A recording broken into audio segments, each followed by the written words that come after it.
Hey everyone, welcome back to My Rising Rose with me, Jack Morrigan. I've been giving you updates lately about how I've been doing in my own personal life because I think it's important that any spiritual teacher talks openly about what's actually happening in their life. And this last week I've been sharing about some of the dizziness and challenges that I've been going through, which I believe have been related to the Uranus transit that we've been going through, where it's been shifting into Gemini, which is quite a big deal astrologically. And some of you have been sharing in the comments about the ungrounded experiences that you've been having related to this transit. And I just want to share like the positive other side of that, which is that as of the last couple of days, but especially yesterday, thanks to a healing session with a friend of mine, Beck Milonis, I've been feeling much better and have some insights to share related to that, and discoveries that are starting to germinate from my time in India and the general just kind of evolution of my psyche. And the main thing that I've been discovering over the past 24 hours or so is the power of the unknown. So the realization, or not like this is something totally new, like this is something that I've been experiencing for years. In many ways, it was actually the first spiritual experience that I had, but as I'm sure you'll be aware, those early experiences can be an initial step into something that continues to deepen over time.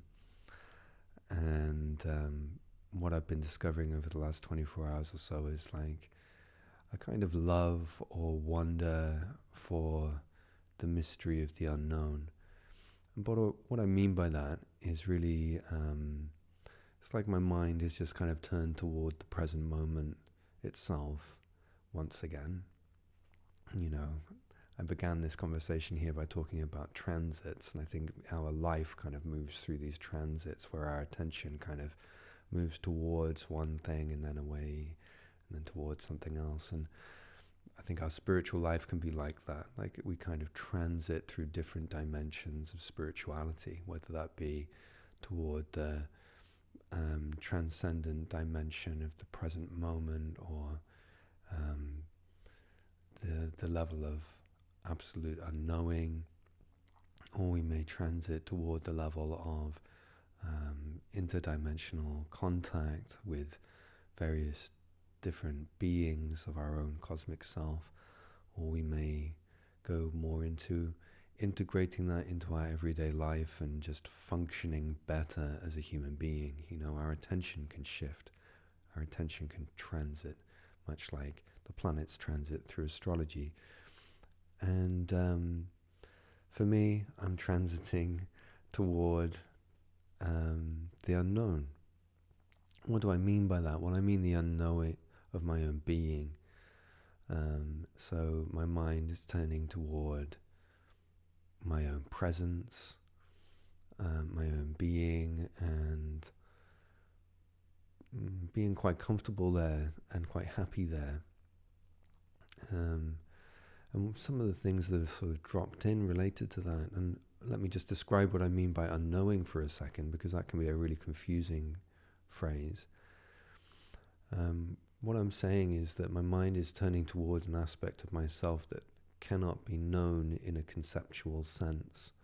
So the mind has nothing to grasp. It cannot truly conceptualize our own being.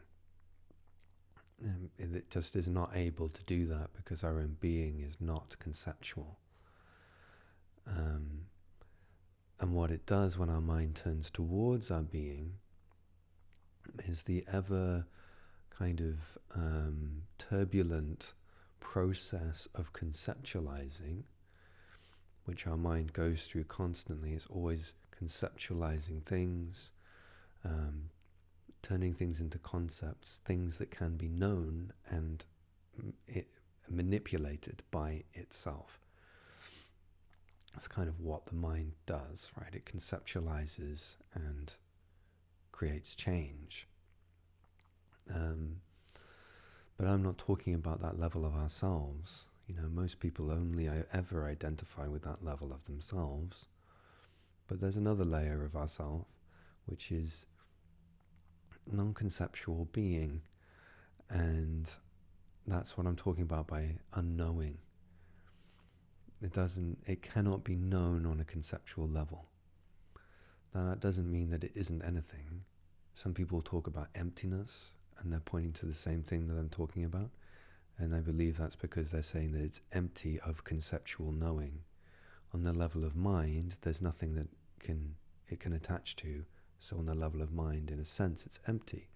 But I would actually say that on the level of mind, when the mind turns towards presence, it doesn't experience something that is nothing, that is completely empty. It knows that there's something there. But it knows that there's something that it cannot conceptualize, that is significant. Now, the very first spiritual experience that I ever had was my mind turning towards this presence.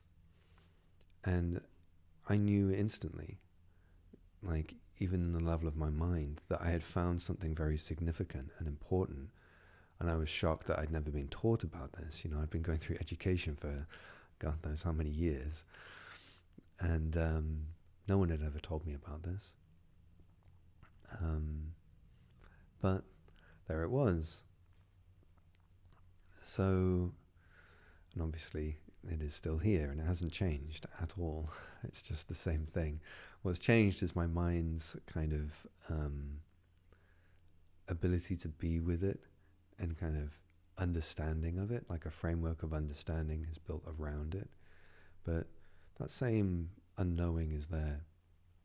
And some of the things that I've realized about that just in the last few hours is like how, of course, this is like the origin of all creation. Like, because it's the only thing that's pristine. It's the only thing that is unchanging. Because it's so pristine, because it cannot be conceptualized, it's like it's clean. It's clean of conceptualization, our own presence, our own being. And so it's always fresh. It's always capable of creating something new. And that's the power of being willing to step into the unknown. When you think about creative discoveries, whether that's a scientific discovery or whether that's the creation of a unique piece of art or music, there's always a willingness to step up beyond what is known, to step into something new. And to do that, you need to kind of break your ties with what is known, with what is the pattern of normality and conditioning.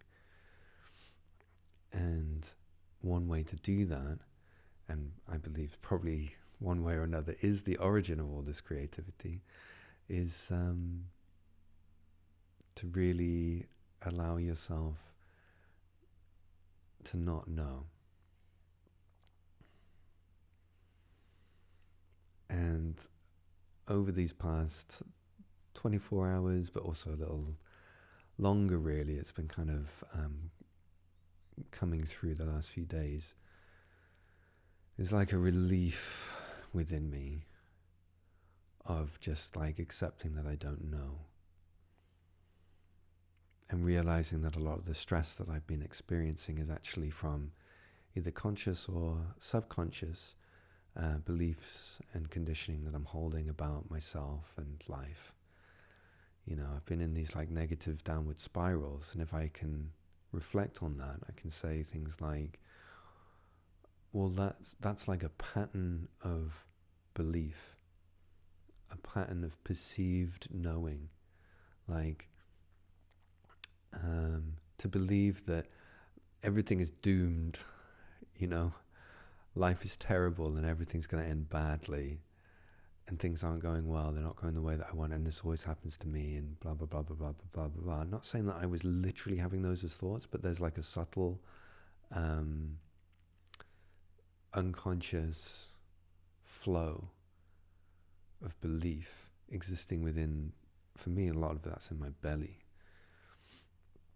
And that can then become manifest as thoughts. I'm sure I've had, I can't quite remember, but I'm sure I've had lots of negative thoughts over the last few days. I remember having a conversation with a friend of mine, and I was just like in the doom spiral, and all I was saying was just like, you know, everything's going terribly, this blah, blah, blah, blah, blah. I was like smiling to myself because I knew that I didn't really believe everything that I was saying, but I needed to say it. Like I needed to kind of give some acknowledgement to that part of myself, just so that, I don't know, just to make it, just to be fair to that part of myself. But that right now is mostly just kind of gone away and been replaced with a sense of peace within unknowing. And it just feels like a huge relief. Like, it's great to not know.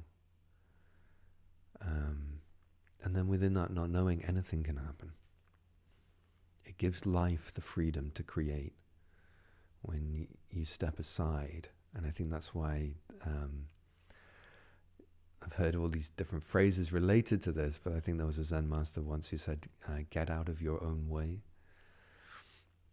He's essentially saying, what I'm talking about here, you know, stop over-conceptualizing and kind of trying to predict life based on your past experience, and allow your true self, which is the present moment of now, to express what it wishes into your life as a kind of manifestation of its own unknowing ability. Obviously, as I'm sure you're aware, language really doesn't cut it in these kinds of conversations, because language is dualistic, and it is not, I'm sure it could be designed to talk about these kinds of things. But I remember Eckhart Tolle saying something once, like somebody went to one of his talks, and I think they were quite in their mind, but like had intellectualized a lot of stuff about spiritual awakening and their own being, and kind of said a lot of words about their own being to Eckhart. I can't remember exactly what they said, but, you know, it's like, you know, my being is silence, or I don't know, you know, they're saying all the usual kind of buzzwords, which people can say sometimes without having any lived experience of what the words are pointing to, which can be very confusing. But I remember Eckhart's response was something like, what you've just said was true before you said it. And I remember thinking at the time, because this was way back, you know, many years ago, I remember thinking at the time, that sounds really cool. That sounds like a really cool answer. I wish I knew what that meant, you know, and I'm like sort of trying to figure it out. Like, what does he mean? The funny thing with a lot of this stuff is like, we find the answers to the things that spiritual teachers were saying later down the line, and usually the answer will just kind of drop in without us even really realizing it. We just kind of know these things now, and we understand, and the reason we understand is because we're actually living in the state of consciousness that teacher was living in when they gave the answer. So I think what Eckhart is saying there is, you're already your own being. You're already your own being. And before you were intellectualizing it all, it was all already there for you. And you've actually taken it from yourself with those words. Which in one sense is very funny. But in another sense, it's quite tragic. It's quite tragic that this is how we are. But it is funny too. Like that's that ancient Greek symbol with like the smiling mask and the unhappy face mask, comedy and tragedy. So it's a super ancient symbol, but like it kind of feels like that right now.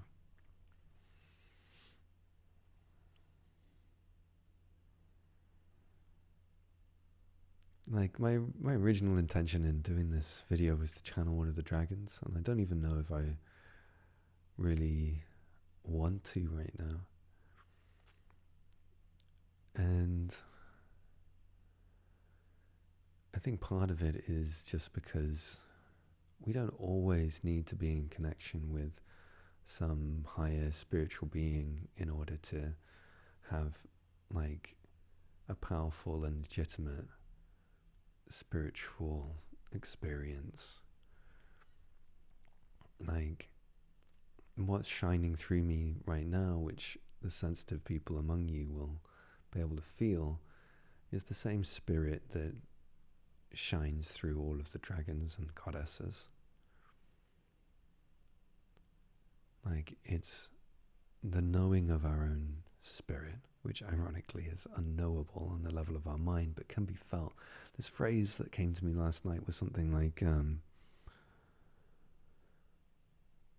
we cannot know our own being, but we can drink it. And I think that's like how I'm feeling right now. You can't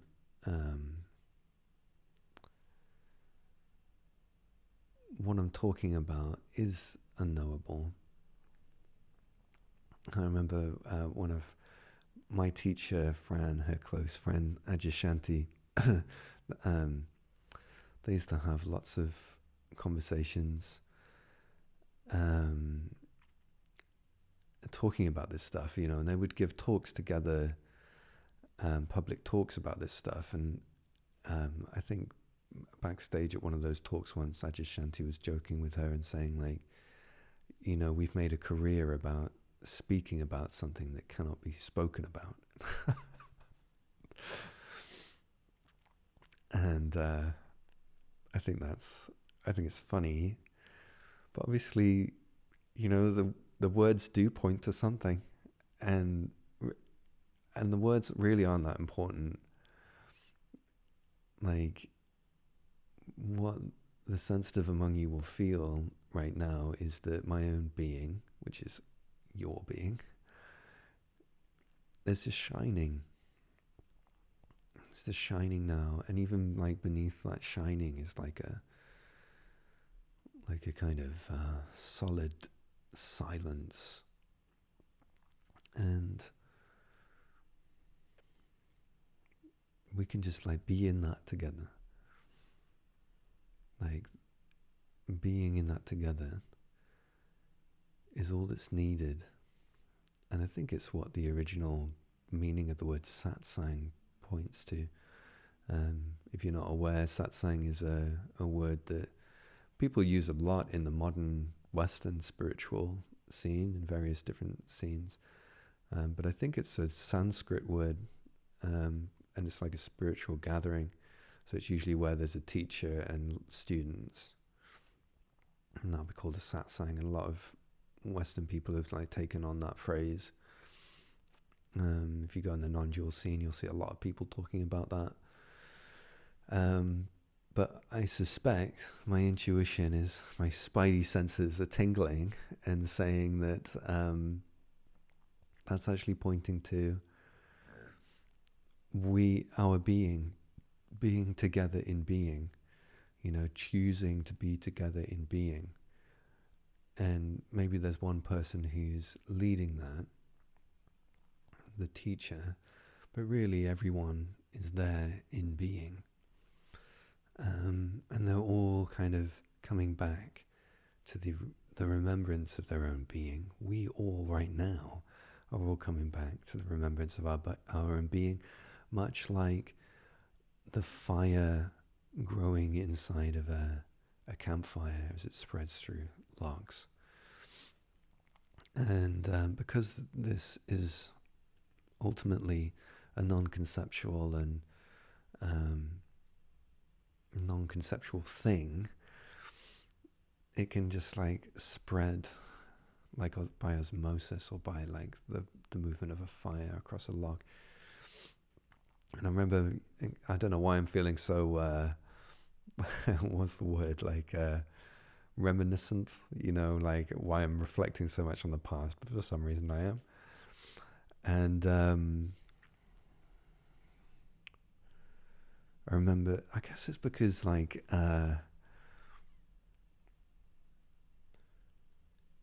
it's fascinating for me to remember the first year of awakening.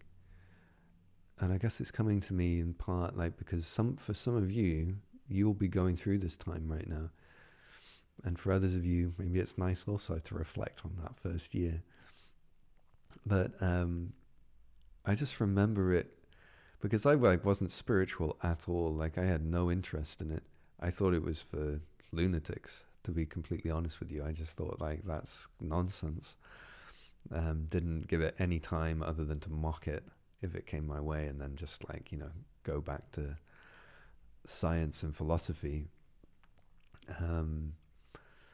But in that first year, I remember it being so filled with wonder because I had just stumbled across something by chance, discovered my own presence, knew that it was something significant, but really didn't have the language or intellectual knowledge to describe what was happening.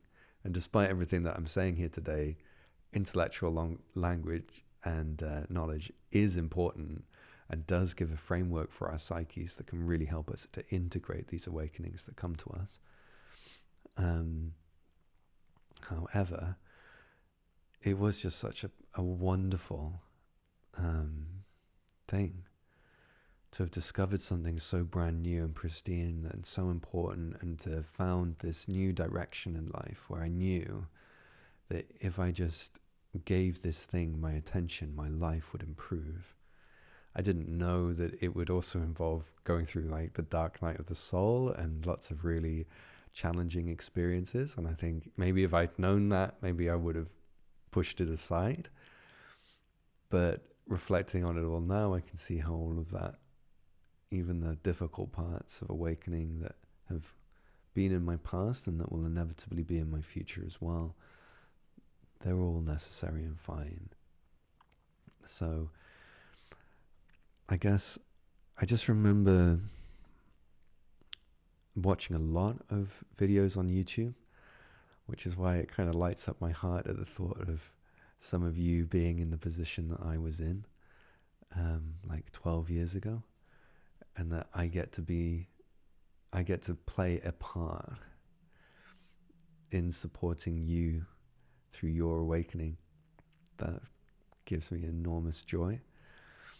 Actually makes me quite emotional to think about, you know, it's what an incredible thing. Like, how has that happened?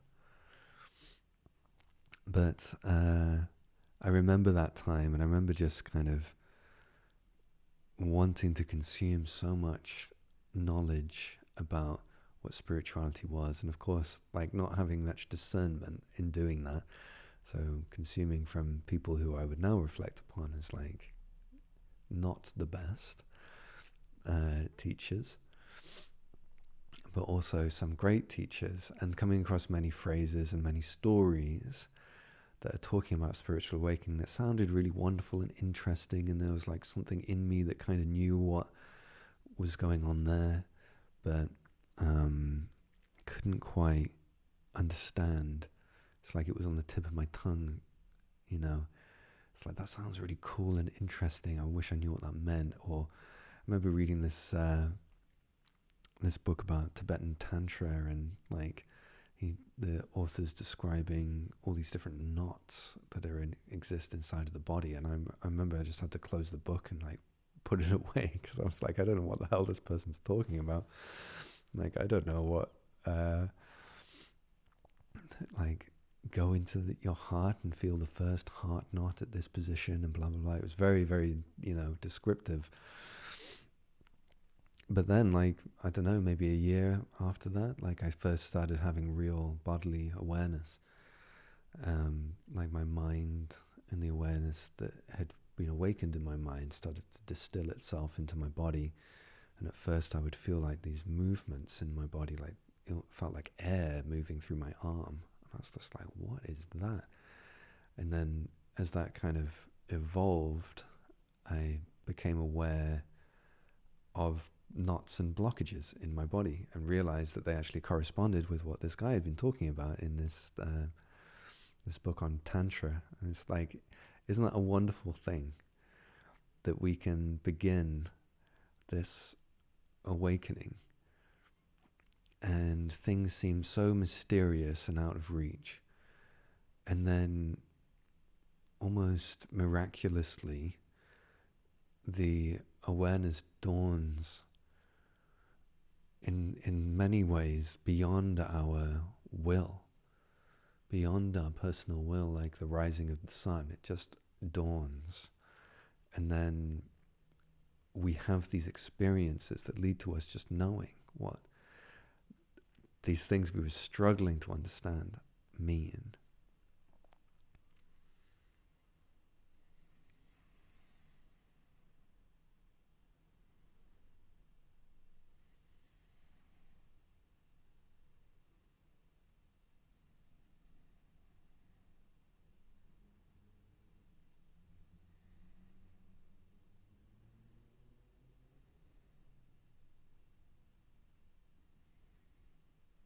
Mm.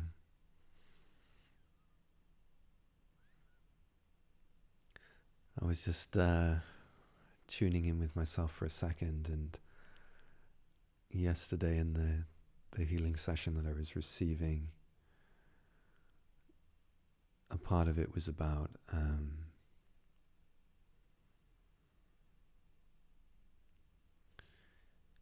using my mind to revisit places around the world that I've been to recently, like India and Egypt, also Glastonbury, and kind of almost like expanding the awakening of my mind into those locations and linking it into where I am right now in Berlin. And it felt like, and still feels like, this like expansion of consciousness, like the awakening that's happening within me is kind of integrated through my body and has expanded out into the world and the cosmos. It feels like almost like the mind of the earth, or the mind of the cosmos, is awakening through my body and remembering itself not only in my body but also in these different places in the world and beyond them to the cosmos. Because, if you think of the pyramids of Egypt, I think of those as like a kind of almost like a satellite dish, that's sending and receiving information. And it's like a way for the Earth to communicate with her brother and sister planets, not just in this solar system, but beyond into different galaxies, so that she can be in tune with her siblings. And of course, if you think of the cosmos as a single living being and the planets within it like cells, those cells need to be in energetic connection with one another in order for the cosmos itself to be healthy. And that's largely what's been lost in the earth and within humanity, this greater sense of cosmic interconnectedness. So that is returning. It's been, we've been seeing glimpses of that, for thousands of years with various different teachers and communities that have been genuinely connected with this. But we're also experiencing a great return, as the dragons would call it, at the present, which I think is something more significant and more far-reaching. But what I'm describing here is kind of that process happening in real time through my body. And I'm sure some of you relate to that. and are having similar experiences. And I think human beings are almost like neurons in the body of the earth. And as we come online and we start firing, we trigger that greater sense of remembrance within the earth herself. So each of our awakenings contributes to her greater awakening. And ultimately, she will awaken, I perceive, or I believe. And that's the Great Return. Interestingly, it's just a little side note, if you ever heard of Dune, has now become like kind of a lot more popular in recent years, the movies I'm talking about. But of course they were based on a book, quite a visionary book, and that book had been taken by a film director called something Jorodowski. Is his name Andrei Jorodowski? I can't quite remember. Please put it in the comments if you know who I'm talking about. And there used to be a great documentary on Netflix about this, because he was it's called like Dune, the greatest movie that was never made, and he was doing his own version of the book Dune, and had created this huge book. It was like really, really thick, which was like a proof of concept of this movie. And he'd recruited some of the greatest creative minds that he could find to collaborate to create this movie. He had even got Salvador Dali to play the Emperor, and he had there's so many names. You have to go and watch that documentary. It's called Jarodowski's Dune, like the greatest movie that was never made. But the reason I bring it up, in part, it's because it's a creative masterpiece, and it was actually the inspiration for Star Wars, Alien, what other movies? There's so many movies that like used this proof of concept book to create these massive movies that influenced modern culture. If you think about the way that Star Wars affected our view of spirituality, you know, the Force, it like reintroduced this modern notion of spirituality. A lot of that was kind of influenced by this other movie that was never even made. But it's taken me a long time to get here, but like the reason I'm mentioning it is because at the end of his movie, Jarodowski's Dune, which was not actually made, what happens is the lead character awakens, is then killed in like this Christ-like moment, but in his death, everyone awakens. All of the people awaken, and it's like his unified consciousness is spread to them. His realization of his own being, you could say, is spread to them through his death. They all awaken. But then, through their awakening, Dune, the planet itself, also awakens and it changes from a desert into this lush, fertile planet. And then it moves through the cosmos, awakening other planets. And I was just like, this guy's a genius.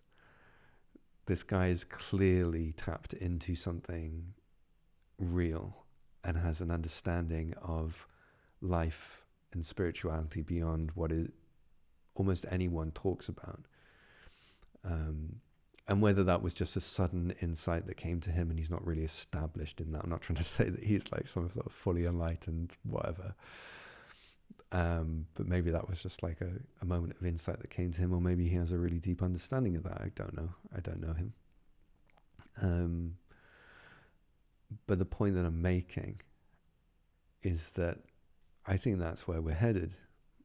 And I think sometimes creativity and culture can kind of pull that in, and we can get glimpses of the possibilities of our own future. And sometimes those creatives, like, they're not aware of it themselves. Like, they don't know really what they're even what's kind of being channeled through them. Sometimes they do, but the message still works, you know. And that's where I think we're headed. And I think each of us has a part to play in that. We all are the earth. We all are a part of her. We are all cells within her. You could think of us as neurons within her, and as we expand and awaken and unify ourselves with her and with the cosmos beyond, we play our part in her awakening. And isn't that wonderful for a start? And secondly, I think so many people are struggling with a loss of meaning. Life can feel so meaningless. So many of our problems are derived from that sense of meaninglessness. People are trying to cope with that sense of meaninglessness. Coping with it through unhealthy ways, whether it's substances or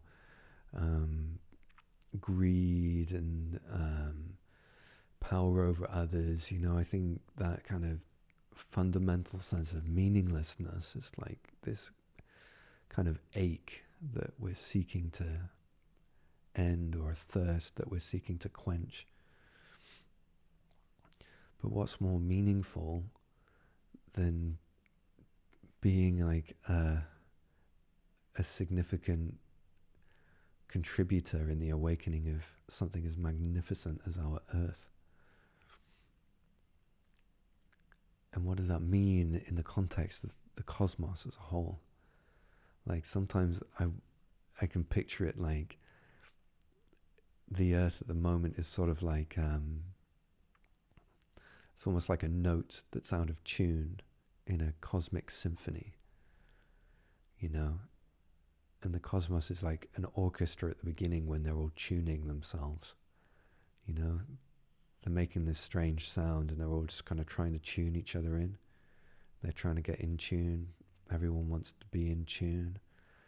But while they're doing that, they obviously move out of tune, because they need to move out of tune in order to move back into tune. And I feel like kind of the earth is sort of in that moment of being out of tune, but it's gonna move into tune.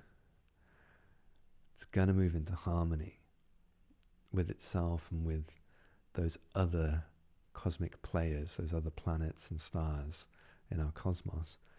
And maybe when that happens, we'll begin to play a symphony. And maybe the whole cosmos has been waiting for the Earth and other planets around us to enter that space so that they all can play this symphony together.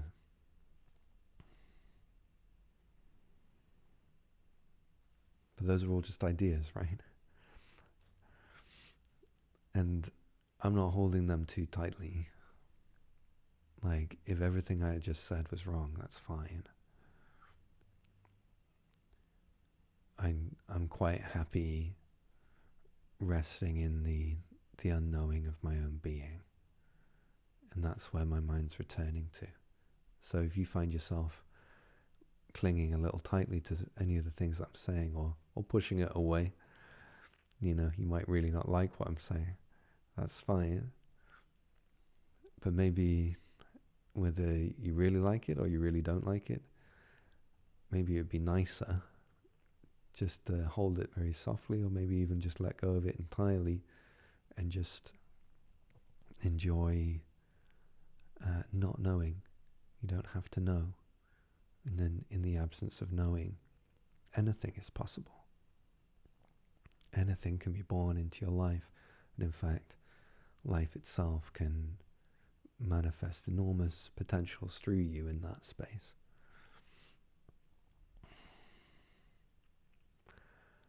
So it's been lovely to share these thoughts with you. It's been lovely to share my own voice, and actually it's something that I do intend to do within my Rising Rose as well. I've got a whole plan, so we're going to be creating the Dragon Library over the next few months. Then in October we've got the retreat in Glastonbury, and then later in October, hopefully to time with Halloween, Samhain, we're going to do a different live program. I can't remember if I've mentioned this before. I'm just throwing it in at the end here. So we're going to do a different live program called Descend to Eden. Descend to Eden.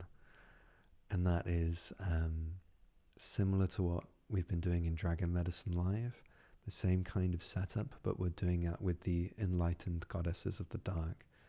So with the Morrigan, with Hela, with Sekhmet, maybe Kali.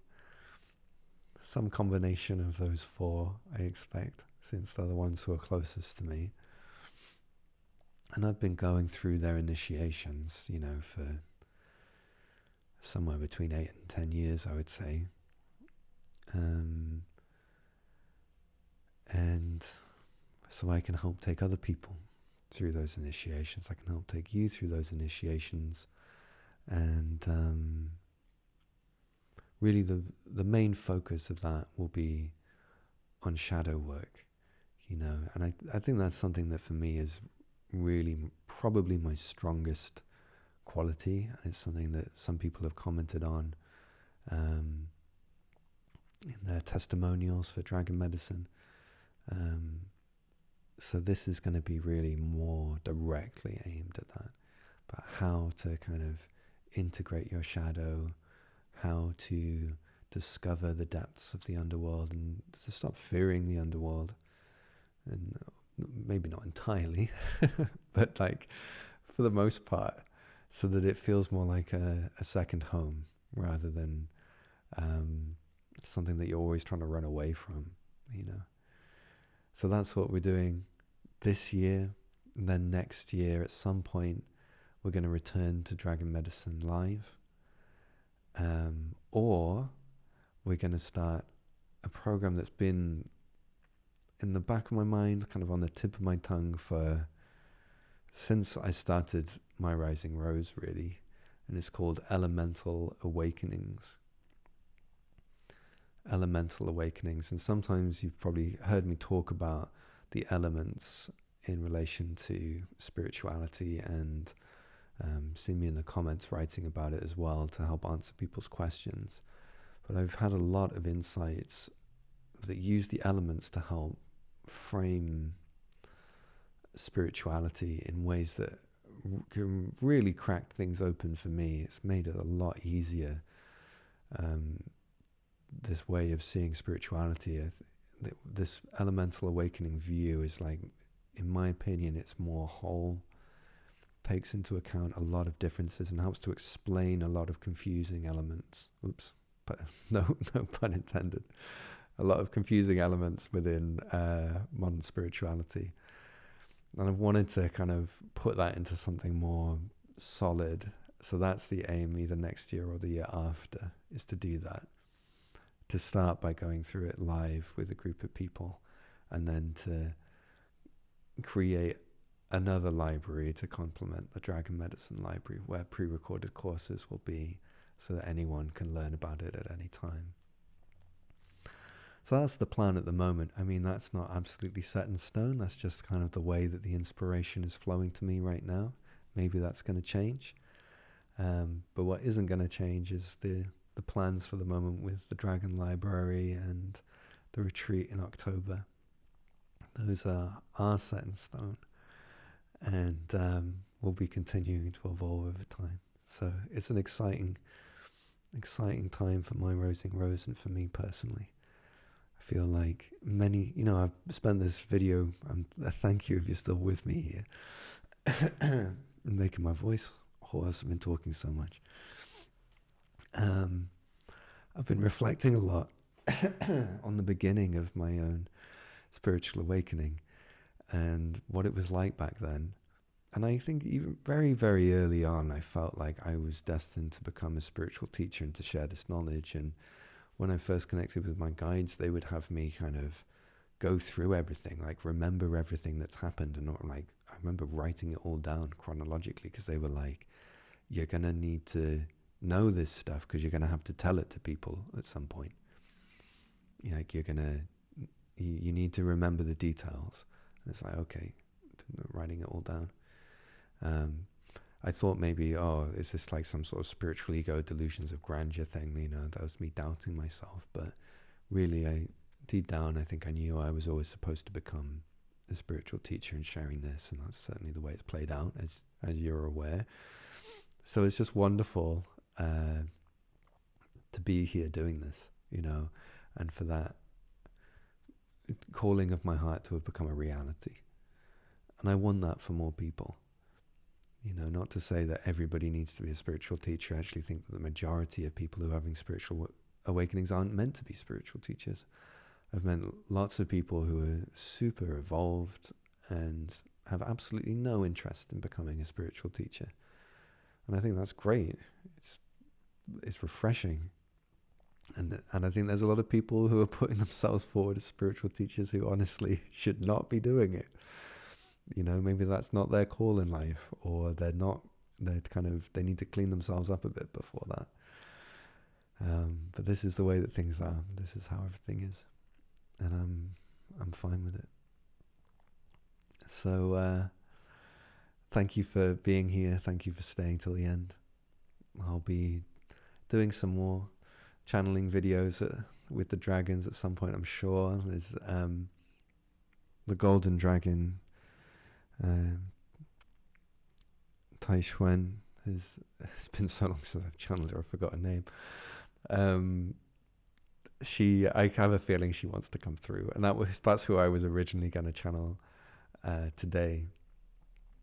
I had this idea of her talking about the power of play. That's what she wanted to talk about, the power of play. We'll do that another time. But for now, thank you for being here. It's a pleasure to share all this with you, and I wish you all the best in your own journey and exploration.